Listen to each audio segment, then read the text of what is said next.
మిత్రులందరికీ నమస్కారం. ముఖ్యంగా ఈరోజు రేవంత్ రెడ్డి గారు అక్రమంగా బనాయించిన కేసును పరిశీలించిన గౌరవ హైకోర్టు ప్రైమా ఫెసీ లేనందువల్ల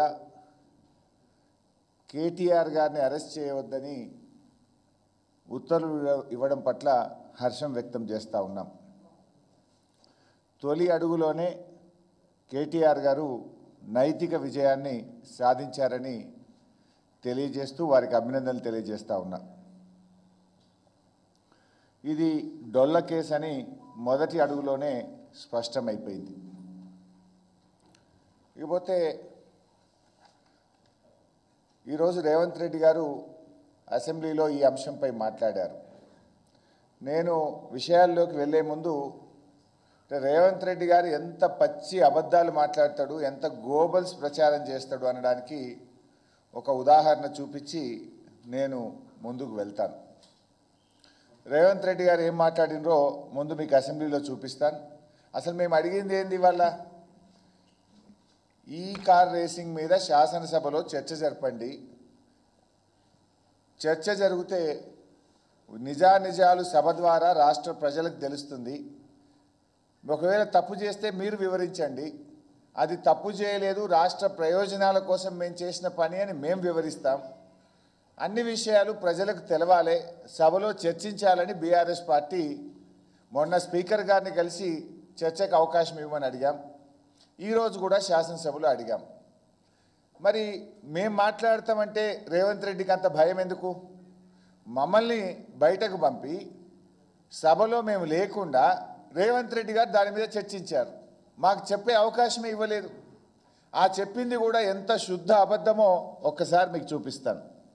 హెచ్ఎండిఏ ఖాతాలో ఉండాల్సిన కోట్ల రూపాయలు లండన్లో ఏదో కంపెనీకి మార్చి ఆ లండన్ కంపెనీ వెనకాల నీకేం లాలూచి ఉందో చెప్పకుండా ముందు ట్రైపార్టీ అగ్రిమెంట్ ఉన్నదాన్ని బైపార్టీ అగ్రిమెంట్ చేసి బైపార్టీ అగ్రిమెంట్ల ఎన్నికల నిబంధనలను ఉల్లంఘించి రాష్ట్ర ప్రభుత్వ విధి విధానాలను ఉల్లంఘించి అన్ని రకాలుగా కోట్ల రూపాయలు అధ్యక్ష 55 కోట్లు అంటుండు. అధ్యక్ష వీళ్ళు చేసుకున్నది 600 కోట్లు ఎన్నికే 55 కోట్లు ఇవ్వగానే నేను పట్టుకున్నా. అధ్యక్ష 55 కోట్లు ఇవ్వగానే నేను పట్టుకున్నా కాబట్టి 500 కోట్లు మిగిలిపోయినాయి. అధ్యక్ష లేకపోతే నేను ఆయన వచ్చింది కదా చెప్పిన కదా అధ్యక్ష జర్ర ఊ అని అయిపోతుందని. నేను జర్ర ఊ అంటే 600 పోతుండే. అధ్యక్ష ఆయన ఏమన్నాడు? 600 కోట్ల రూపాయలని ఒక అసత్యాన్ని చెప్పే ప్రయత్నం చేసిండు. ఇది ఏబీబీ ఫార్ములా కంపెనీ మన రాష్ట్ర ప్రభుత్వ ప్రస్తుతం ఉన్న ఎంఏయుడి ప్రిన్సిపల్ సెక్రటరీ దానం కిషోర్కు రాసిన లేఖ. ఇది స్పష్టంగా ఇందులో ఉంది, నేను చదివి వినిపిస్తా. దానం కిషోర్ గారికి ఎప్పుడు రాశారు? 22 డిసెంబర్ 2023 ఈ ప్రభుత్వం వచ్చిన తర్వాత. ఇందులో ఏం రాశారు?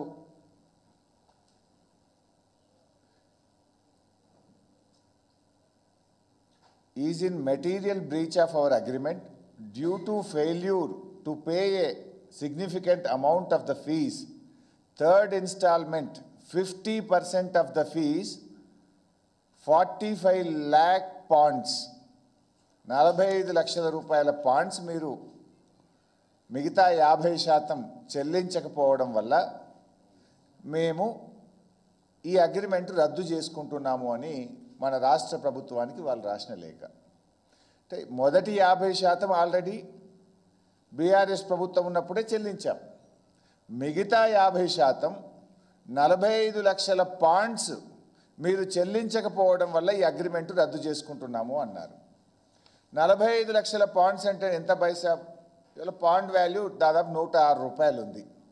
45 లక్షల పాండ్స్ అంటే I think it will be around 47 crores. 47 కోట్లు ముందు కట్టింది. 47 కోట్లు, 8 కోట్లేమో ట్యాక్స్, అది ఇన్కమ్ ట్యాక్స్. అదేంది? ఇప్పుడు ఒకవేళ అగ్రిమెంట్ క్యాన్సిల్ అయింది కనుక ఆ 8 lakhs ఆటోమేటిక్ రిటర్న్ వస్తుంది. రెండవసారి కట్టాల్సింది ఎంత? మరో 47 కోట్లు. ఇది నేను చెప్తున్నది కాదు. ఈ అగ్రిమెంట్ మేము క్యాన్సిల్ చేసుకుంటున్నాము, మీరు కట్టాల్సిన 45 లక్షల పాయింట్స్ మీరు సకాలంలో కట్టనందుకు ఇది రద్దు చేసుకుంటున్నాము అని సంస్థ మన రాష్ట్ర ప్రభుత్వానికి రాసిన లేఖ. అంటే ఎంత? It is only 47 lakhs, 47 crores. But Revanth Reddy గారు ఏమంటున్నారు? 600 కోట్ల రూపాయల నష్టం జరిగేది అన్నాడు. పాపం రేవంత్ రెడ్డి 600 కోట్ల నష్టం కాదు, 600 కోట్ల లాభం జరిగేది రాష్ట్రానికి. గంతే, నష్టమని చెప్పిండు, లాభం జరిగేది. రేవంత్ రెడ్డి తుగ్లక్ నిర్ణయాల వల్ల, రేవంత్ రెడ్డి చేసిన పిచ్చి పనుల వల్ల ఈ రాష్ట్రానికి 600 కోట్ల రూపాయల నష్టం జరిగింది. ఇది నేను చెప్తున్న మాట కాదు. 2022లో రాష్ట్ర ప్రభుత్వం మొట్టమొదటిసారిగా ఫార్ములా ఈ కార్ రేసింగ్ను హైదరాబాద్లో జరిపితే ప్రపంచ ప్రఖ్యాతిగాంచిన నెల్సన్ అనే సంస్థ, ఇది ఇప్పుడు ఇచ్చినది కాదు, అప్పుడే 2022లో ఈ కార్ రేసింగ్ జరిగిన తర్వాత ఎంత లాభం ఈ రాష్ట్రానికి జరిగిందని ఈ నెల్సన్ అనే సంస్థ ఇచ్చినటువంటి రిపోర్టు మీ ముందు ఉంచుతున్నాను. ఈ సంస్థ ఏం చెప్పింది? The race had a total impact in the range of 75.8 million to 83.7 million on the local Hyderabad economy. అంటే దాదాపు 600-700 కోట్ల రూపాయలు హైదరాబాదుకు మేలు జరిగింది.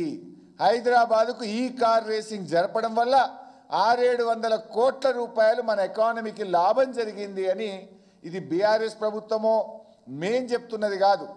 నెల్సన్ అనే ప్రపంచ ప్రఖ్యాతిగాంచినటువంటి సంస్థ తన రిపోర్ట్లో ఆ రోజే చెప్పింది. అంటే రేవంత్ రెడ్డి గారు చెప్పింది శుద్ధ అబద్ధం. ఈ రాష్ట్రానికి 600 కోట్ల నష్టం చేసింది రేవంత్ రెడ్డి. ఈ రాష్ట్రం యొక్క ఇమేజ్ని దెబ్బతీసింది రేవంత్ రెడ్డి. కానీ ఉల్టా ఏమంటుండు? నేనేదో ఉద్ధరించినా, ఇది 55 కోట్లు కాదు 600 కోట్ల నష్టం జరిగేటువంటి ఒక శుద్ధ అబద్ధాన్ని అసెంబ్లీ సాక్షిగా మేము లేనప్పుడు చెప్పిండు. మేము సభలో ఉండుంటే వాస్తవాలు అక్కడే చెప్పుండే వాళ్ళం కదా. ఆ అవకాశం లేకుండా చేసిండు. ఇవాళ ఇంకా ముఖ్యమైన విషయం ఏంది? వాస్తవానికి ఇవాళ ఈయన కేసు పెట్టిండు. నీ కేసు డొల్ల కేసు అని సరే ప్రాథమికంగా హైకోర్టు చెప్పింది. కేసు ఎందుకు పెట్టాలి? అది అవినీతి నిరోధక శాఖ తరఫున పెట్టినావు.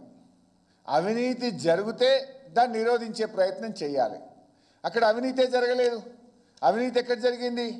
రాష్ట్ర ప్రభుత్వ ఖజానా నుంచి మన రాష్ట్ర ప్రభుత్వ అకౌంట్ ఉన్నటువంటి నేషనలైజ్డ్ బ్యాంకు నుంచి మనం ఏ సంస్థ అయితే ఇక్కడ హైదరాబాద్లో ఈ కార్ రేసింగ్ జరుపుతుందో ఆ సంస్థకు డబ్బులు పంపాం.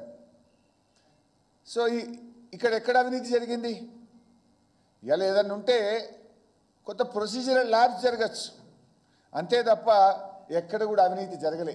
ఈ విషయం నేను చెప్పడం కాదు, స్వయంగా నిన్న రాష్ట్ర మంత్రివర్యులు పొన్నం ప్రభాకర్ గారే ప్రెస్ మీట్ పెట్టి చెప్పిండు. ఏం చెప్పిండు? వీళ్ళు ఎక్కడ కూడా అవినీతి జరిగిందని మేము చెప్తలేము, కేవలం ప్రొసీజర్ ల్యాబ్స్ జరిగింది అని నిన్న చెప్పిండ్రు పొన్నం ప్రభాకర్ గారు. మరి అవినీతే జరగలేదని పొన్నం ప్రభాకర్ చెప్తే అవినీతి నిరోధక శాఖ ద్వారా మీరు ఎట్లా ఎంక్వైరీ చేస్తారు? ఇప్పుడు ఆ శాఖ ఏం చెప్తుంది? వస్తు రూపేణ ధన రూపేణ ఎక్కడైనా అవినీతి జరిగినప్పుడు అవినీతి నిరోధక శాఖ దాన్ని నిరోధించడానికి పనిచేస్తుంది. అవినీతే జరగలేదని రాష్ట్ర మంత్రి పొన్నం ప్రభాకరే చెప్తున్నాడు. మరిగా ఎక్కడుంది?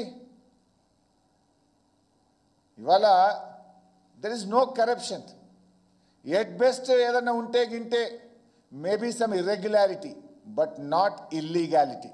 There is no illegality. ప్రొసీజరల్గా ఉంటే ఉండొచ్చు, కానీ అసలు ఏసీబీకి అవినీతే జరిగినప్పుడు దీన్ని విచారించేటువంటి అవకాశమే ఉండదు. ఇకపోతే ఈ ఈవెంట్ 2022లో మనం ఈవెంట్ జరిపితే 192 దేశాల ప్రజలు 50 కోట్ల మంది దీన్ని లైవ్ టెలికాస్ట్ చూశారు. అంటే 192 దేశాల్లో మన హైదరాబాద్ ఇమేజ్ను, మన తెలంగాణ రాష్ట్ర ఇమేజ్ను, మన దేశం యొక్క ప్రతిష్టను పెంచే విధంగా కేటీఆర్ గారు బీఆర్ఎస్ ప్రభుత్వం ఆ రోజు పనిచేసింది. ఏం చేస్తే 192 దేశాలు ప్రజలు ప్రత్యక్షంగా హైదరాబాద్లో జరిగే ఒక ఈవెంట్ను చూస్తారు? అంటే మన రాష్ట్రం యొక్క ప్రతిష్టను, గౌరవాన్ని ప్రపంచ పటంలో నిలిపే ప్రయత్నం చేసిండ్రు ఇవాళ కేటీఆర్ గారు. మరి ఇదే రేసింగ్ సంబంధించి ఈ మధ్య తమిళనాడు రాష్ట్రం ఫార్ములా 4 రేసును నిర్వహించి 42 కోట్లు ఖర్చు పెట్టింది, అది కూడా తప్పేనా? మరి అదేవిధంగా ఫార్ములా 1 రేస్ ఉత్తరప్రదేశ్ ప్రభుత్వం 1700 కోట్లు ఖర్చు పెట్టి ఫార్ములా 1 రేస్ను నిర్వహించింది ఆ రాష్ట్రంలో, అది కూడా తప్పేనా? చంద్రబాబు నాయుడు గారు ఉమ్మడి ఆంధ్రప్రదేశ్లో ముఖ్యమంత్రిగా ఉన్నప్పుడు 103 కోట్ల రూపాయలు ఖర్చు పెట్టి 2003లో ఆఫ్రో ఏషియన్ గేమ్స్ నిర్వహించాడు, అది కూడా తప్పేనా? మీ కాంగ్రెస్ ప్రభుత్వం యూపీఏ కామన్వెల్త్ గేమ్స్ను 70,000 కోట్ల రూపాయలతో నిర్వహించారు, అదో పెద్ద కుంభకోణంగా తర్వాత అంతా కూడా తేలింది, అది కూడా తప్పేనా? మహారాష్ట్ర ముఖ్యమంత్రి గారు ఏమన్నారు? షిండే గారు మొన్నటిదాకున్న ముఖ్యమంత్రి గారు, అరే కేటీఆర్ గారు నువ్వు ఢిల్లీ తీసుకుపోయినావు, 4 ఏళ్ల దాకా నీ రాష్ట్రంలో హైదరాబాద్లో పెడుతున్నావు, ఇది మా ముంబైలో జరగాలి, మా రాష్ట్రానికి అవకాశం కావాలని అప్పటి ముఖ్యమంత్రి షిండే గారు మనను అభినందించాడు, మనతో పోటీ పడే ప్రయత్నం చేసినాడు. అంటే ఇంత మంచి పని జరిగితే కేవలం గత ప్రభుత్వ పనులు కొనసాగద్దని, గత ప్రభుత్వానికి మంచి పేరు రావద్దని కేటీఆర్ గారు అడుగడుగునా నిలదీస్తున్నారని నువ్వు అక్రమంగా కేసు పెట్టే ప్రయత్నం చేస్తూ ఉన్నావు. ఈ సందర్భంగా ఒక అమెరికన్ రైటర్ అండ్ ఫిలాసఫర్ ఒక మాట అన్నాడు, వారి పేరు జాన్ సి మ్యాక్స్వెల్. వారు అన్న మాటను ఒకసారి మీకు గుర్తు చేస్తాను. People who blame others for their failures never overcome them, they simply move from problem to problem. ఎవరైతే తమ ఫెయిల్యూర్స్ను వేరే వారిని బదనాం చేస్తారో వారు ఎప్పటికీ ఆ ఫెయిల్యూర్ నుంచి బయటపడలేరు. సమస్యల నుంచి బయటపడలేక ఒక సమస్య నుంచి మరొక సమస్య సృష్టిస్తూ ఉంటారు, అట్లా కాలం వెళ్ళబుచ్చుతారు. ఇది కరెక్ట్గా రేవంత్ రెడ్డికి సూట్ అవుతుంది, ఇది రేవంత్ రెడ్డికి సూట్ అవుతుంది. తన ఏడాది పాలనకు ఇది అతికినట్లు సరిపోతుంది. అలవిగాని హామీలు ఇచ్చి ఆ రోజు ఎన్నికల ముందు ప్రజల్ని మభ్యపెట్టాడు. ముఖ్యమంత్రి అయితే అయిండు కానీ ఆ హామీలు ఎట్లా అమలు చేయాలో అని ఆయనకు అర్థం కాక తలబట్టుకొని ఇగో ఈ రకమైన జిమ్మిక్స్ చేస్తూ ఉన్నారు. ఎట్లా గట్టెక్కాలి, తిమ్మిని బమ్మిని చేయాలి అనే ఆలోచనతో హామీలు ప్రజలు ఏడ ప్రశ్నిస్తారో అని ప్రజల దృష్టి మరల్చడానికి రకరకాల జిమ్మిక్కులు చేస్తున్నాడు. మొదట్లో మీరు చూశారు, లేని దివాలాను దివాలా దివాలా అని లేని దివాలాను ప్రచారం చేసి తమ గోతిలో తామే పడి రాష్ట్రానికి పెట్టుబడులు రాకుండా రాష్ట్ర ఆదాయం తగ్గే విధంగా చేసిండు.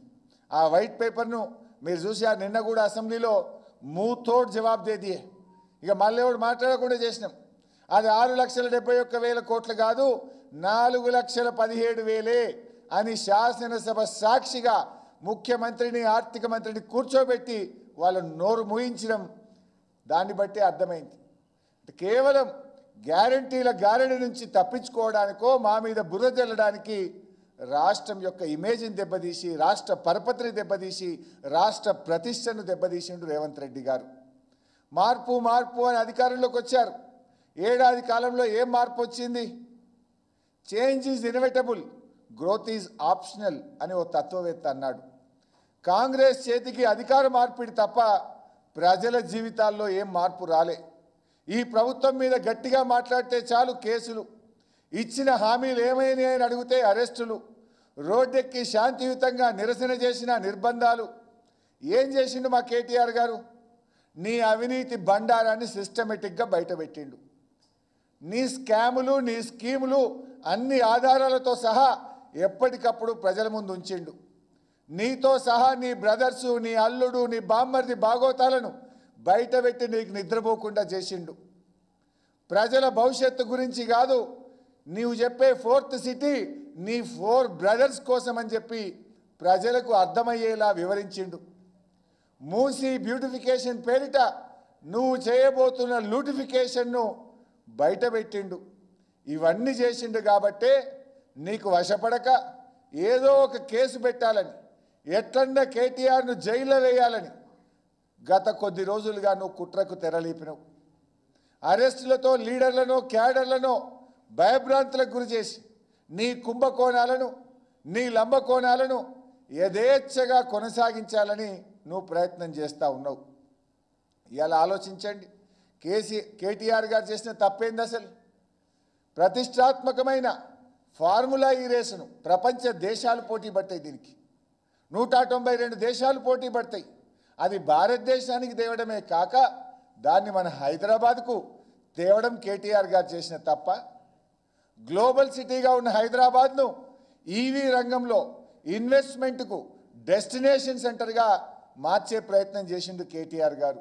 అది తప్ప 2023లో 23లో 30 కోట్ల ఖర్చుతోని రాష్ట్ర ప్రభుత్వం 30 కోట్ల ఖర్చు పెట్టి రాష్ట్ర జిఎస్డిపికి 700 కోట్లు సమకూర్చారని నేను ఇప్పుడే నెల్సన్ సంస్థ రిపోర్ట్ మీ ముందు పెట్టాను.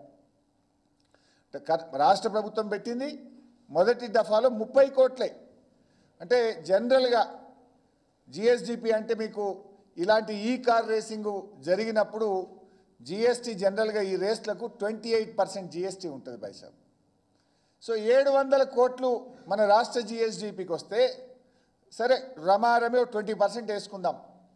20% మనకు జిఎస్టీ కింద డబ్బులు వచ్చినా 70 కోట్లు వస్తుంది కదా.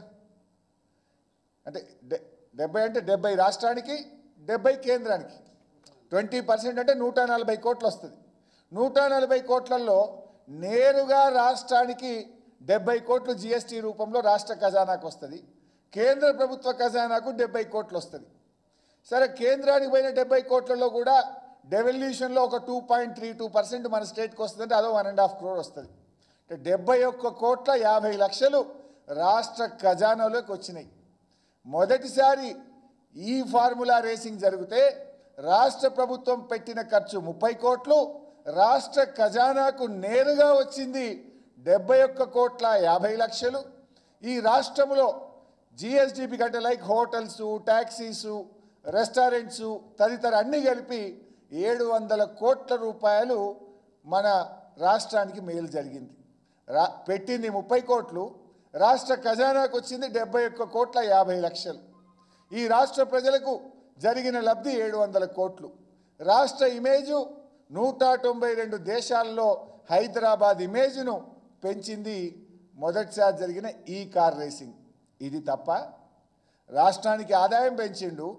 ఈ రాష్ట్రం యొక్క బ్రాండ్ ఇమేజ్ను ప్రపంచ పటంలో నిలబెట్టే ప్రయత్నం చేసిండు కేటీఆర్ గారు. ఇది చేసినందుకు నువ్వు కేటీఆర్ని అరెస్ట్ చేస్తావా?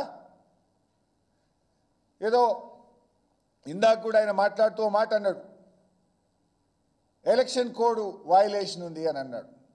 యాక్చువల్గా మొదటి ఇన్స్టాల్మెంట్ ఎప్పుడు ఇచ్చింది? అసలు ఫస్ట్ ఆఫ్ ఆల్ 2022-23లోనే అగ్రిమెంట్ అయింది. ఇది కొత్త అగ్రిమెంట్ కాదు, కొత్త నిర్ణయం కాదు. వచ్చే 4 ఏళ్ల పాటు హైదరాబాద్లో ఈ కార్ రేసింగ్ జరిగేటట్టు నిర్ణయం జరిగింది. ఏడాది అర్థం కిందనే అయింది ఫస్ట్ డెసిషన్. సెకండ్, మొదటి ఇన్స్టాల్మెంట్ ఎప్పుడు ఇచ్చారు?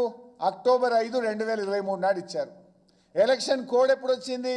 అక్టోబర్ 9, 2023 వచ్చింది. ఇక కోడ్ ఎక్కడిది? ఒక నిర్ణయం ఏదైనా జరిగితే ఆన్గోయింగ్ ప్రాసెస్, దానికి ఎలక్షన్ కోడ్కు రాదు. అన్ని పచ్చి అబద్ధాలు. నిజంగా ఎలక్షన్ కోడ్ ఒకవేళ వయలేషన్ 1 నిమిషానికి ఉందనుకుందాం, ఉంటే ఎలక్షన్ కమిషన్ చూస్తుంది. ఏసీబీకి ఏం పనండి నాకు అర్థం కాదు. ఒకవేళ ఎలక్షన్ కోడ్ ఆఫ్ కండక్ట్ ఏదైనా ఉంటే గింటే లేనే లేదు, అది ఎలక్షన్ కమిషన్ చూడాలి. ఏసీబీకి ఏం సంబంధం? ఏసీబీని అడ్డం పెట్టి నువ్వు ఎట్లా కేసు పెట్టే ప్రయత్నం చేస్తావు? అంటే పగ ప్రతీకారం. కేటీఆర్ నిన్ను అడుగడుగు నిలదీస్తుండ కనుక పగతో నువ్వు ఇలాంటి ప్రయత్నం చేస్తూ ఉన్నావు. అంటే అసలు కరప్షనే లేని దగ్గర ఏసీబీ కేసు పెడుతుండు. ఇక్కడ ఇంకో జోక్ బైసాబ్, ఏసీబీ కేసులో A1గా కేటీఆర్, A2గా ఒక అధికారిని పెట్టినట్టున్నాడు. అసలు డబ్బులు పోయిన కంపెనీ పేరు ఎందుకు పెట్టలేదు? ఇలా కేటీఆర్కి అయితే సంబంధం లేదు. రాష్ట్ర ప్రభుత్వం హెచ్ఎండి అకౌంట్ నుంచి ఆ ఈ ఫార్ములా కంపెనీకి పోయింది. ఆ కంపెనీ మీద ఎందుకు కేసు పెట్టలేదని అడుగుతున్నా. అంటేనే అర్థమవుతుంది కదా, నీ లక్ష్యం కంపెనీ కాదు, నీ లక్ష్యం కేటీఆర్ని అరెస్ట్ చేసి కుట్రతోని జైల్లో పెట్టాలి. నువ్వు డబ్బులు ఏ అకౌంట్లకు పోయినాయి, దాని మీద ఎందుకు కేసు నమోదు చేయలేదు? ఇంకా జోక్ ఏంటంటే బైసాబ్, మొన్న సాయంత్రం 5 గంటలకేమో ఫిర్యాదు చేసిండ్రు. ఎవరు? ప్రిన్సిపల్ సెక్రటరీ దానం కిషోర్ గారు మొన్న సాయంత్రం ఫిర్యాదు చేస్తారట. పొద్దుగాలటి వరకే ఏసీబీ కేసు అయిపోయింది, ఎఫ్ఐఆర్ అయిపోయింది. 24 గంటల కేసు అవుతుందా? ఒక ఫిర్యాదు వస్తే విచారణ జరగాలి, దాని వెనక ముందు అన్ని నిజానిజాలు తెలుసుకొని ఎఫ్ఐఆర్ చేయాలి. 24 గంటలు తిరక్క ముందే నువ్వు కేసు పెట్టావంటే దాని వెనుక కుట్ర ఇలా రాష్ట్ర ప్రజలకు స్పష్టంగా అర్థమవుతా ఉంది. అంటే అందుకే ఇలా కోర్టు కూడా రిలీఫ్ ఇచ్చింది. ఇలా కొండంద వేల్కని పట్టినట్టు అధికారంలోకి వచ్చిన ఏడాది తర్వాత ఏదో శోధించినట్టు ఇప్పుడు డైవర్షన్ పాలిటిక్స్ చేస్తున్నారు. ఈ డైవర్షన్లో భాగమే ఇలా కేటీఆర్ గారి మీద పెట్టిన కేసు. రేవంత్ రెడ్డి గారికి అటు విజన్ లేదు, ఇటు విజ్డమ్ కూడా లేదు. ఈరోజు రేవంత్ రెడ్డి గారి అనాలోచిత నిర్ణయాల వల్ల తెలంగాణ ప్రతిష్ట దిగజారే పరిస్థితి వచ్చింది. 3 సంవత్సరాలు ఇక్కడ ఉండాల్సినటువంటి ఇంటర్నేషనల్ కార్ రేసింగు అర్ధాంతరంగా మధ్యంతరంగా దాన్ని ఇలా రద్దు చేసినారు. మీరు రద్దు చేయడం వల్ల హైదరాబాద్ తెలంగాణ ఎకానమీ సంవత్సరానికి 600-700 కోట్లు దెబ్బతిన్నది. రాష్ట్ర ప్రభుత్వ ఆదాయం దెబ్బతిన్నది. రాష్ట్రానికి నష్టం జరిగింది. ఈరోజు ఇవాళ ఇంకా ఈయన అంటాడు, ఈ మధ్యలో ఎక్కడో అన్నాడు 2036లో ఒలింపిక్స్ పెడతారట. ఇది ఎట్లుందంటే కూట్ల రాయి తినడు ఎట్ల రాయి తీసిండట. ఉన్న అగ్రిమెంటును, ఉన్న కార్ రేసింగ్ను, ప్రపంచ ప్రతిష్టాత్మకమైన కార్ రేసింగ్ను ఉన్నదాన్ని ఓడగొట్టిండు. ఇంకేదో పెద్ద ఒలింపిక్స్ చేస్తానో డబ్బా కొడుతున్నాడు.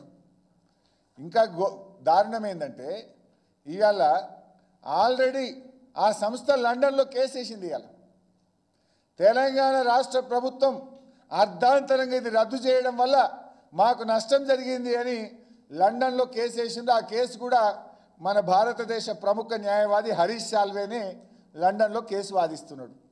రేపు అక్కడ వాళ్ళ కేసు గెలిస్తే రాష్ట్రానికి భారం, రాష్ట్రానికి నష్టం. రాష్ట్రం ఇమేజ్ పోయింది, బ్రాండ్ ఇమేజ్ పోయింది, పరువు పోయింది, ఆదాయం పోయింది. లండన్లో ఇప్పుడు రాష్ట్ర ప్రభుత్వం మీద కేసు నడుస్తున్నది. ఇవాళ ఏదో మాట్లాడుతున్నారు కొందరు, ఇది ఒక కేటీఆర్ సంబంధించిన అంశం. ఇది కేటీఆర్కి ఒక్కరికి ఎందుకు సంబంధం? 4 కోట్ల తెలంగాణ ప్రజలకు సంబంధం కదా. 4 కోట్ల ప్రజలున్న తెలంగాణ రాష్ట్రం యొక్క ఇమేజ్ దెబ్బతిన్నది, హైదరాబాద్ ఇమేజ్ దెబ్బతిన్నది. ఈ రాష్ట్రానికి వచ్చే ఆదాయం తగ్గింది. ఈ రాష్ట్ర ప్రజలకు జిఎస్టీ రూపంలో రావాల్సిన డబ్బు రాకుండా పోయింది. ఇది దేశం ప్రతిష్ట దెబ్బతీసిన ఈ రాష్ట్రం యొక్క పరువు తీసే విధంగా రేవంత్ రెడ్డి గారి నిర్ణయాలు ఉన్నాయి. ఇవాళ రేవంత్ రెడ్డి గారు మాట్లాడినటువంటి పిచ్చి పిచ్చి నిర్ణయాలు అంటే విజన్లెస్ చీఫ్ మినిస్టర్. ఒక రకంగా చెప్పాలంటే this visionless chief minister ruined the Hyderabad brand and Telangana state image. ఈయన అన్ని తప్పులే, ఏది అప్పులు అని లేని అప్పులు చెప్పుడు, లేకదంటే హైడ్రా అని చెప్పి ఆయనతో రియల్ ఎస్టేట్ రంగాన్ని ఆగం చేసుడు, ఎల్ఎన్టీ సీఈఓని అరెస్ట్ చేయంటాడు. అంటే ఓ దాసరి నారాయణరావు గారు సినిమా తీసిండు బైసాబ్, ఎందుకట సినిమా పేరు పిచ్చోని చేతిలో రాయి. ఇవాళ అట్లా అయిపోయింది మన రాష్ట్ర పరిస్థితి. రేవంత్ రెడ్డి పాలనలో ఎప్పుడు ఎవరి మీద పడతాడో, ఎవరి మీద కేసులు పెడతాడో, ఏం చేస్తాడో తెలియనట్టు అయిపోయింది. శుక్రవారం వచ్చిందంటే ప్రజలు భయపడుతున్నారు. ఏ ఇల్లు గులగొడతాడో, ఎవరిని అరెస్ట్ చేస్తాడో, ఈ శుక్రవారం ఏం చేస్తాడో అన్నట్టు తయారైపోయింది రేవంత్ రెడ్డి పాలన. అసలు ఇట్లాంటి పరిస్థితుల్లో ఈ రాష్ట్రానికి పెట్టుబడులు వస్తాయా? 10 ఏళ్ల బీఆర్ఎస్ పాలనలో తెలంగాణకు పెట్టుబడులలో స్వర్ణయుగం. అసలు ఐటీ ఎంత పెరిగింది, ఇండస్ట్రీ ఎంత పెరిగింది, ఎన్ని లక్షల ఉద్యోగాలు ప్రైవేట్ రంగంలో తెచ్చాం. ప్రపంచంతో, దేశంలోని ఇతర రాష్ట్రాలతో పోటీపడి తెలంగాణను అగ్రగామిగా నిలిపినాం. కానీ నీ పిచ్చి పనుల వల్ల ఇట్లా చేస్తే ఎవడన్నా హైదరాబాద్లో పెట్టుబడులు పెడతాడా? అంత ప్రతిష్టాత్మకమైనటువంటి సంస్థతో నువ్వు అర్ధాంతరంగా అగ్రిమెంట్లు క్యాన్సిల్ చేస్తే ఇంకో సంస్థ ఈ రాష్ట్రంతో అగ్రిమెంట్లు చేస్తుందా? ఈ రాష్ట్రం పరపతి దెబ్బతినదా? వస్తుండొచ్చు, ఎవరైనా వస్తే నీ బినామీలో లేకపోతే నీ దోస్తు అదానికి ఇట్టవడన్నా రావచ్చు, కానీ ఇంకెవడు కూడా ఈ రాష్ట్రంలో పెట్టుబడులు పెట్టే పరిస్థితి అయితే ఉండదు. నువ్వు దెబ్బతీస్తూ పోతున్నావు. ఇవాళ రేవంత్ రెడ్డి ఇందాక నేను అన్నట్టు శుక్రవారం వస్తే కేసులు. ఇక ఎవరి నుంచి పెట్టినాయన నువ్వు? అసలు కేసులు పెట్టిన వాళ్ళు ఉన్నారా రేవంత్ రెడ్డి మీద? రేవంత్ రెడ్డి కేసులు పెట్టింది ఎవరు ఉన్నారా? అందరి మీద పెట్టిండు. రైతుల మీద కేసులు, విద్యార్థుల మీద కేసులు, నిరుద్యోగుల మీద కేసులు, ఆటో డ్రైవర్ల మీద కేసులు, అంగన్వాడీ టీచర్ల మీద కేసులు, ఆశా వర్కర్ల మీద కేసులు. చివరికి ఆడికి పోయిందంటే పోలీసు వాళ్ళ చేత పోలీసు కుటుంబ సభ్యుల మీద కూడా కేసులు పెట్టించాడు. సినిమా వాళ్ళ మీద కూడా కేసులు పెట్టిండు. ఆయన పాలనలో ఉన్న లోపాలను, ఆయన తప్పిదాలను ఎత్తి చూపుతున్నటువంటి ప్రతిపక్ష నాయకుల మీద కూడా కేసు పెడతా ఉన్నాడు. ఈ అందరి మీద రైతుల మీద పెట్టినోడు, అంగన్వాడీల మీద, ఆశాల మీద, నిరుద్యోగుల మీద, ఉద్యోగుల మీద, విద్యార్థుల మీద పెట్టినోడు మా మీద పెట్టడా? పొద్దుగా లేస్తే ఆయన తప్పులు ఎత్తి చూపుతున్నాం. నీ 6 గ్యారెంటీలు ఏమైనా అడుగుతున్నాం. అది అడుగుతున్నామనే ఇవాళ కేటీఆర్ గారి మీద కేసు పెట్టిండు, నా మీద కేసు పెట్టిండు, తలసాని శ్రీనివాస్ యాదవ్ గారి మీద కేసు పెట్టిండు, మా పల్లా రాజేశ్వర రెడ్డి గారి మీద కేసు పెట్టిండు, మా కౌశిక్ రెడ్డి గారి మీద కేసు పెట్టిండు. ఇవాళ విడుదలైన పట్నం మహేందర్ రెడ్డి గారి మీద కూడా అక్రమ కేసే పెట్టిండు. ఇవాళ రేవంత్ పాలన ఎట్లా తయారైందంటే పోలీసులతో దబాయించు, అక్రమ కేసులు బనాయించు, అబద్ధాలతో బుకాయించు. ఇది రేవంత్ పాలన. ఢిల్లీలోనేమో వీళ్ళ నాయకుడు రాహుల్ గాంధీ గారు రాజ్యాంగ పరిరక్షణ అని రోజు రాజ్యాంగాన్ని పట్టుకొని తిరుగుతాడు. ఢిల్లీలోనేమో రాజ్యాంగ పరిరక్షణ కావాలి, గల్లీలోనేమో రాజ్యాంగ భక్షణ చేయాలి. ఉందా అసలు ఈ రాష్ట్రంలో రాజ్యాంగం? రాజ్యాంగం రచించిన అంబేద్కర్కే తాళవేసి పెట్టిండిన 125 అడుగుల అంబేద్కర్కు ప్రజలు దర్శించుకోకుండా, ఎవరు వెళ్లకుండా అంబేద్కర్కే తాళవేసి పెట్టిన మనిషి రేవంత్ రెడ్డి గారు. ఎండాకాలం కూడా కొంచెం జాగ్రత్త తీసుకుంటే వడదెబ్బ నుంచి తప్పించుకోవచ్చేమో కానీ రేవంత్ రెడ్డి హైడ్రా దెబ్బను తప్పించుకోలేక రియల్ ఎస్టేట్ రంగం ఈ రాష్ట్రంలో ఢమాలైపోయింది. లేస్తలేదు ఏడాదా, ఇప్పట్లో లేచేటట్టు కూడా ఇవాళ కనబడతలేదు. ఇవాళ నువ్వు ఎన్ని కేసులు పెట్టినా, నువ్వు మా కేటీఆర్ గారిని కానీ మా మీద ఎంత వెంటబడ్డా మేము ఈ 4 కోట్ల ప్రజల పక్షాన ఈ కష్టపడి పోరాడి సాధించిన ఈ తెలంగాణను నిలబెట్టే ప్రయత్నం చేస్తాం. ఎందుకంటే పోరాటాలు మాయి. ఈ తెలంగాణ రావడానికి కేసీఆర్ గారి నాయకత్వంలో కష్టపడి తెలంగాణ తెచ్చిన వాళ్ళం. దీన్ని కాపాడుకునే బాధ్యత మా మీద ఉంటుంది. నువ్వు కేటీఆర్ గారి మీదనో మా నాయకుల మీదనో ఎన్ని కేసులు పెట్టినా మాకు రాజ్యాంగం మీద నమ్మకం ఉన్నది, న్యాయస్థానాల మీద నమ్మకం ఉన్నది, ధర్మం మీద నమ్మకం ఉన్నది. ప్రజల పక్షాన మేము పోరాడుతూనే ఉంటాం. అయితే ఇవాళ ఇంకొకటి కూడా ఉన్నది. అంటే అది నిజమా అబద్ధం అన్నది తెలియదు, సోషల్ మీడియాలో చూస్తూ ఉంటే, అసెంబ్లీలో ఉంటుంది, ఈడీ వాళ్ళు సమాచారం అడిగినారు, ఈడీ వాళ్ళు సమాచారం అడిగినని వస్తున్నది. అడిగినరా లేదా నిజం, సబ్జెక్ట్ టు కరెక్షన్. సాయంత్రం కేసు అయితే సాయంత్రం కంప్లైంట్ ఇస్తారు, పొద్దుగాల ఎఫ్ఐఆర్ అవుతుంది, మళ్ళీ సాయంత్రం వరకే ఈడీ వాళ్ళు ఇన్ఫర్మేషన్ అడుగుతున్నారు. అంటే కాంగ్రెస్ బీజేపీలు ఎంత కుమ్మక్కైనరో స్పష్టంగా అర్థమవుతుంది. చోటే బై బడే బైల బంధం ఇవాళ స్పష్టంగా రాష్ట్ర ప్రజలకు అర్థమవుతా ఉంది. సివిల్ సప్లైలో స్కామ్ అయింది, 1000 కోట్ల రూపాయల ప్రజాధనం దుర్వినియోగమైంది రేవంత్ పాలనలో. దాని మీద చర్య తీసుకోండి అని ఈడీకి, సిబిఐకి, కేంద్ర ప్రభుత్వానికి మేము ఫిర్యాదు చేసి 6 నెలలైనా ఎందుకో కాంగ్రెస్ మీద కేసు అంటే ఆ విచారణ చేయడానికి బీజేపీ ముందుకు వస్తలేదు. పొంగులేటి శ్రీనివాసరెడ్డి గారి మీద ఈడీ రైడ్ అయినట్టుగా 70-80 రోజులు అయినట్టుంది. ఇదివరకు ఆ రైడ్లు ఏమైందో ఇంతవరకు ఈడీ చెప్పది, పొంగులేటి నోరిప్పడు. అమృత్లో స్కామ్ జరిగింది అని ఢిల్లీకి పోయి కేటీఆర్ గారు ఫిర్యాదు చేసినా దాని మీద బీజేపీ మాట్లాడదు. ఇక్కడ 18 నాడు కేసు పెడతారు, 19 ఎఫ్ఐఆర్ అవుతుంది, 20 నాడు ఈడీ అడుగుతుంది. దీని వెనుక ఏముందో ఇవాళ ప్రజలు అర్థం చేసుకుంటున్నారు. బట్ ఎవరైనా అన్యాయంగా, అక్రమంగా మా మీద ఎన్ని కేసులు పెట్టే ప్రయత్నం చేసినా భయపడేది లేదు. మేము పోరాటాలతోని, త్యాగాలతోని తెలంగాణ సాధించిన వాళ్ళం. రేపు కూడా ఈ తెలంగాణ హక్కులు కాపాడడానికి, ప్రజల పక్షాన తెలంగాణ భవిష్యత్తు కోసం, తెలంగాణ బ్రాండ్ ఇమేజ్ని కాపాడడం కోసం ఈ ప్రభుత్వాన్ని ప్రశ్నిస్తూనే ఉంటాం. ఈ ప్రభుత్వం ప్రజలకు అనేక హామీలు ఇచ్చింది. ఆ హామీలు అమలు కావాలి కదా బైసాబ్. ఇవాళ మేము ఏమడుగుతున్నాం రేవంత్ రెడ్డిని? గదే ఆయన కోపం. ఏంటిది? సగం మందికి రుణమాఫీ ఎగ్గొట్టిండు, Rythu Bandhu ఎగ్గొట్టిండు, fee reimbursement ఎగ్గొట్టిండు, job calendar ఎగ్గొట్టిండు, పింఛన్లు 4000 చేస్తాను ఎగ్గొట్టిండు, మహాలక్ష్మి కింద మహిళలకు 2500 ఇస్తాను ఎగ్గొట్టిండు, ఆడబిడ్డలకు తులం బంగారం ఇస్తాను ఎగ్గొట్టిండు, నిరుద్యోగ వృత్తి 4000 ఇస్తాను ఎగ్గొట్టిండు, మొత్తంగా అభయహస్తాన్ని ఎగ్గొట్టిండు. గీది అడుగుతున్నామనే మా మీద కేసులు పెట్టుండు. గవి ఇచ్చుడు శాతం అయితే లేదు కానీ మా మీద అక్రమ కేసులు పెట్టి మా గొంతు నొక్కే ప్రయత్నం చేస్తున్నావు. నువ్వు ఎన్ని కేసులు పెట్టినా నిన్ను అడుగుతూనే ఉంటాం. నువ్వు ప్రజలకు ఇచ్చిన హామీలు అమలు చేసేదాకా బీఆర్ఎస్ పార్టీ పక్షాన మా కార్యకర్తలు, మా నాయకులు, మా ఎమ్మెల్యేలు, ఎమ్మెల్సీలు మేమందరం కూడా నిన్ను అడుగుతూనే ఉంటాం. ఈ కేసులు మాకు కొత్త కాదు, పోరాటాలు మాకు కొత్త కాదు. కేసుల కన్నా నీ వేధింపుల కన్నా 4 కోట్ల ప్రజలు మాకు ముఖ్యం. ఈ హైదరాబాద్ ఇమేజ్ మాకు ముఖ్యం. అందుకే హైదరాబాద్ ప్రజలు ఈ కార్ రేసింగ్ జరిగిన హైదరాబాద్లో బీఆర్ఎస్ పార్టీనే హైదరాబాద్ ప్రజలు ఆశీర్వదించిండ్రు. హైదరాబాద్ ప్రజలు మేం చేసిన అభివృద్ధిని, హైదరాబాద్ ఇమేజ్ను మేం పెంచినాం కనుక, ఉద్యోగాల కల్పన చేసినాం కనుక, మౌలిక వసతుల కల్పన చేసినాం కనుక ఇక్కడ ఉన్న చదువుకున్న వాళ్ళు, ఐటీ ఉద్యోగులు, మేధావులు, అన్ని వర్గాల ప్రజలు హైదరాబాద్లో అన్ని సీట్లు మమ్మల్ని గెలిపించిందంటే కేటీఆర్ బాగా చేసిండు కనుక, బీఆర్ఎస్ ప్రభుత్వం బాగా చేసిండ్రు కనుక మమ్మల్ని గెలిపించిండ్రు. నీ కేసుల వల్ల, నువ్వు చేసే పిచ్చి తుగ్లక్ పనుల వల్ల రోజు రోజుకు రాష్ట్ర ప్రతిష్ట మసకబారుతుంది. హైదరాబాద్ బ్రాండ్ ఇమేజ్ దెబ్బతింటుంది. మన రాష్ట్రం యొక్క రెవెన్యూ తగ్గుతుంది. రాష్ట్రంలో రావాల్సిన పెట్టుబడులు తగ్గుతున్నాయి. కొత్త ఉద్యోగాల కల్పన తగ్గుతుంది. ఇప్పటికైనా ఈ పిచ్చి ప్రయత్నాలు మానుకో. ఇప్పటికైనా ఈ రాష్ట్రం కోసం, రాష్ట్ర భవిష్యత్ కోసం పనిచేయాలని చెప్పి కోరుతూ సెలవు.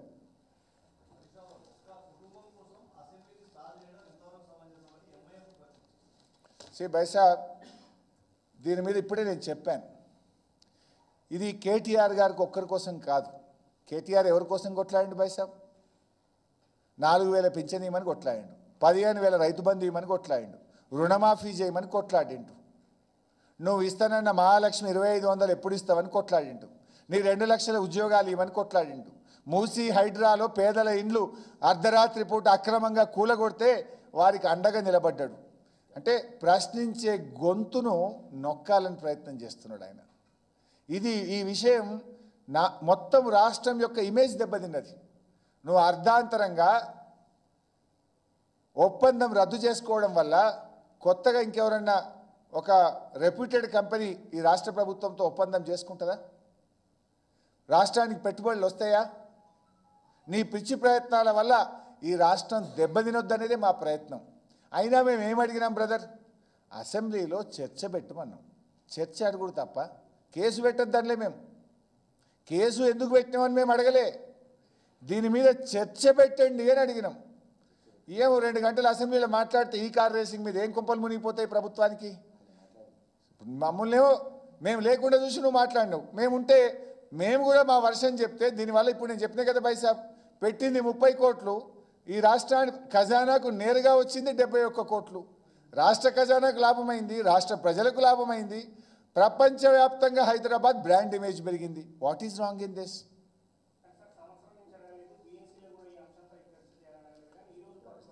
సి బైసాబ్, మంచి ప్రశ్న. నువ్వు అరెస్ట్ చేస్తావని మాకు కలబడుతుందా? నువ్వు కేసు పెడతావని మాకు కలబడుతుందా? నువ్వు దీని మీద విచారణ జరిపిస్తా అని కేసు పెట్టా అని బీఆర్ఎస్ పార్టీకి ఏం కలబడదు కదా. మేము బీఏసీ మీటింగు పోయినాడు ఈ అంశం లేదు కదా చర్చ. అయినా నువ్వు గవర్నమెంట్ వచ్చినాడే పెట్టేది ఉండే. ఆ సంస్థ ప్రతినిధులు నేను కలిసింది కదా, ఆ రోజు ఎందుకు కేసు పెట్టలే? ఏడాది తర్వాత ఎందుకు కేసు పెడుతున్నావు? అంటే ఈ ఏడాది కాలంలో నీ ప్రభుత్వం ఫెయిల్ అయింది. నీ ఫెయిల్యూర్స్ను అడుగడుగున కేటీఆర్ బీఆర్ఎస్ పార్టీ ప్రశ్నిస్తుంది కనుక నువ్వు ఇలా కేసు పెట్టినావు. మరి కేసు పెట్టినప్పుడు మేము చర్చించడం మేము అడిగాం. తప్పేముంది పైసా? బీఏసీ మీటింగ్ జరిగినాడు నువ్వు కేసు పెట్టలే కదా. బీఏసీ మీటింగ్ పెట్టిన అంశం లేదు కదా. ఎప్పుడైతే నువ్వు కేసు పెట్టినావో అసెంబ్లీ జరుగుతుంది కనుక ఈ రద్దు వల్ల, ఈ కేసు వల్ల ఈ రాష్ట్రానికి ఎట్లా నష్టం జరుగుతుంది, రాష్ట్ర ప్రజలకు ఎట్లా నష్టం జరుగుతుంది, రాష్ట్రానికి పెట్టుబడులు రాకుండా ఎట్లా పోతాయి, రాష్ట్రంలో నిరుద్యోగ యువతకు కొత్త ఉద్యోగాలు రాకుండా ఎట్లా నష్టం జరుగుతుంది, నువ్వు మార్చుకో అని in the interest of the state discussion జరగాలని మేము కోరినాం. మాట్లాడితే తప్పింది, ఎందుకంత భయపడుతున్నావు? మేము స్పీకర్ గారి దగ్గర పోతే ఏమన్నాడు? ప్రభుత్వంతో మాట్లాడి చెప్తా అన్నాడు. ప్రభుత్వం ముఖ్యమంత్రి ఏమంటుండు? సభలు అయ్యాలా? స్పీకర్ గారు మీ ఇష్టం అంటాడు. వారేమో వీరి పేరు చెప్తారు, వీరేమో వారి పేరు చెప్తారు. కానీ చర్చనైతే పెట్టరు. చర్చ పెడితే ఏం భయం భయ్? చర్చ పెడితే మీ డొల్లతనం బయటపడుతుంది, మీ అబద్ధం కేసులు బయటపడతాయి, ప్రజలకు నిజాలు అర్థమవుతాయి. ప్రజలకు అన్నీ అర్థమవుతాయి కనుకనే, సభ ద్వారా రాష్ట్ర ప్రజలకు, దేశ ప్రజలకు అర్థమవుతాయి కనుకనే నువ్వు చర్చ జరగద్దు అనుకుంటున్నావు. చర్చకు ఎందుకు భయపడుతున్నావు? నిజాయితీ ఉంటే, నీకు దమ్ముంటే చెప్పు. నువ్వే కదా కేసు పెట్టింది. చర్చకు అలో చేయి, మాట్లాడదాం. ఎంతసేపు అన్నా మాట్లాడదాం అంటావు కదా. ఎన్ని రోజులన్నా అసెంబ్లీ పెడతా అంటున్నావు కదా. ప్రధాన ప్రతిపక్షం 28 మంది ఎమ్మెల్యేలు స్పీకర్ గారి దగ్గరకు పోయి లెటర్ ఇచ్చినాం, దీని మీద చర్చ జరపండి అని. శాసనసభ వ్యవహారాల మంత్రిని కలిసి అడిగినాం, దీని మీద చర్చ జరపండి అని. ఎందుకు చర్చ చేయవు నువ్వు? చర్చ చేయడానికి నీకు భయం ఎందుకు? ఆ విషయం ఇవాళ అసెంబ్లీలో కూడా క్లారిఫై చేసిన.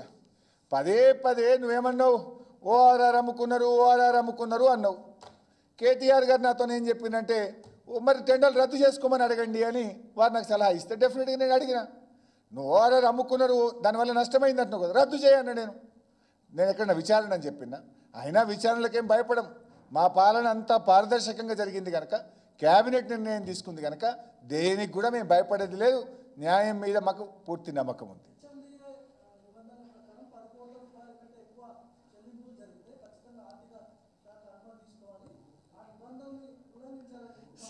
వైసాబ్ హెచ్ఎండిఏ నిబంధనల ప్రకారం 10 కోట్లు దాటితే గవర్నమెంట్ నిర్ణయం తీసుకోవాలి. Government is KTR, government is minister, గవర్నమెంటే అనుమతి ఇచ్చింది కదా. Up to 10 crores HMDA can take decision. More than that, government has to take decision. So KTR has as a minister, he has taken the decision. What is wrong in that? Where is corruption? Corruption ఎక్కడుంది అక్కడ? ప్రభుత్వము ఇప్పుడు ఇందాక నేను మీకు చాలా ఉదాహరణలు చెప్పాను కదా బైసాబ్. ఉత్తరప్రదేశ్లో ఇదే ఈ కార్ రేసింగ్ మీద దాదాపు 1700 కోట్లు ఖర్చు పెట్టారు. నిన్నగాక మొన్న తమిళనాడు ఇదే ఈ కార్ రేసింగ్ మీద 40 కోట్లు ఖర్చు పెట్టింది. మహారాష్ట్ర ముఖ్యమంత్రి షిండే గారు, అరే భయ్ మా ముంబైకి రండి 4 ఏళ్ళు హైదరాబాద్లో ఉంటారని వీళ్ళని బతిలాయండి కదా. ఎందుకు? బాంబే ఇమేజ్ పెరగాలి, మహారాష్ట్ర ఇమేజ్ పెరగాలి, మహారాష్ట్ర జిఎస్డిపి పెరగాలి, మహారాష్ట్ర ప్రభుత్వ ఆదాయం పెరగాలనే ఆనాటి మహారాష్ట్ర ముఖ్యమంత్రి పోటీ పడ్డాడు కదా. ఇది మంచి పని కనుక మహారాష్ట్ర పోటీ పడ్డది మనతోని. ఇది మంచి పని కనుక మద్రాసు రాష్ట్రం వాళ్ళ రాష్ట్రంలో చేస్తున్నది. ఇలా తప్పు ఎక్కడున్నది?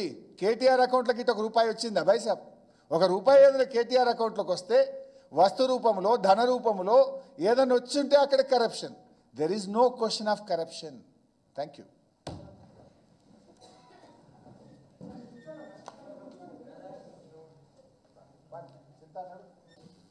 మిత్రులందరికీ నమస్కారం. ముఖ్యంగా ఈరోజు రేవంత్ రెడ్డి గారు అక్రమంగా బనాయించిన కేసును పరిశీలించిన గౌరవ హైకోర్టు